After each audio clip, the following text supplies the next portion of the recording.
এই ভিডিওতে দেখতে পাচ্ছেন বাবা ছেলে রাস্তা দিয়ে হেঁটে যাচ্ছে আর বাবা দেখুন তার ছোট্ট ছেলেকে না জানিয়ে এই অসহায় মেয়েকে কিছু টাকা দিয়েছিল। আর ছেলেটি যখন এই দৃশ্য দেখতে পায় সে কিন্তু এসে এই অসহায় মেয়ের হাত থেকে টাকাগুলো কেড়ে নেয়। এদিকে দেখুন এই বাবা কিন্তু অনেক লজ্জা পেয়েছে, সে দেখুন ছোট্ট মেয়ের কাছে মাপ চাচ্ছে।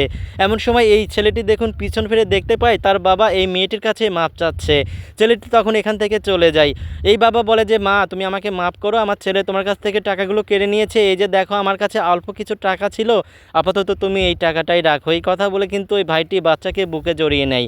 এদিকে দেখুন এই ছোট্ট ছেলেটি কিন্তু এই আপুর দোকানে চলে এসেছে। আর এই দোকানে এসে দেখুন এই ছোট্ট ছেলেটি এই অসহায় মেয়ের জন্য একজোড়া জুতা আর একটা নতুন গেঞ্জি কিনে নেয়। আর এই গেঞ্জি কিনে নিয়ে দেখুন এই দোকানদারকে এই জিনিসের টাকাগুলো দিয়ে দেয়।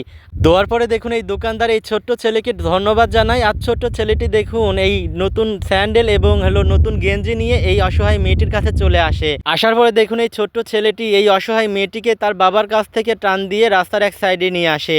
এদিকে দেখুন বাবা কিন্তু অনেক লজ্জা পাচ্ছে, ভাবছে আমার ছোট্ট ছেলেটা এতটা ছোট লোকের মন মানসিকতা তার। তো দেখুন এই ছোট্ট ছেলেটি কিন্তু এই অসহায় মেয়েটির জন্য নতুন কাপড় এবং নতুন একজোড়া স্যান্ডেল কিনে নিয়ে এসেছে। ছোট্ট ছেলেটি দেখুন নিজে হাতে এই অসহায় মেয়েটির নোংরা গেঞ্জিটা খুলে দেয় এবং নতুন গেঞ্জিটা পরিয়ে দেয়। তারপরে দেখুন নতুন গেঞ্জি পরানো হয়ে গেলে নতুন স্যান্ডেলটা তার পায়ের কাছে আগিয়ে দিচ্ছে। এই দেখুন অসহায় মেয়েটি নতুন স্যান্ডেল এবং নতুন গেঞ্জি পেয়ে কিন্তু অনেক খুশি। তারপরে যখন নতুন গেঞ্জি এবং নতুন স্যান্ডেল পরানো হয়ে যায় এই অসহায় মেয়েটিকে, তারপরে তার কাছে বাকি যেই টাকা ছিল সেই টাকাগুলো কিন্তু এই অসহায় মেয়েকে দিয়ে দেয়। আর বাবা যখন তার ছেলের এই কর্মকাণ্ড দেখে সে কিন্তু দৌড়ে আবার এখানে আসে। আসার পরে তার ছেলেকে বলে বাবা তুমি এই মেয়ের জন্য এই নতুন গেঞ্জি এবং নতুন স্যান্ডেল কিনে নিয়ে এসেছো। এই কথা বলে দেখুন বাবা তার ছেলে এবং অসহায় মেয়েটিকে বুকে জড়িয়ে নেয়।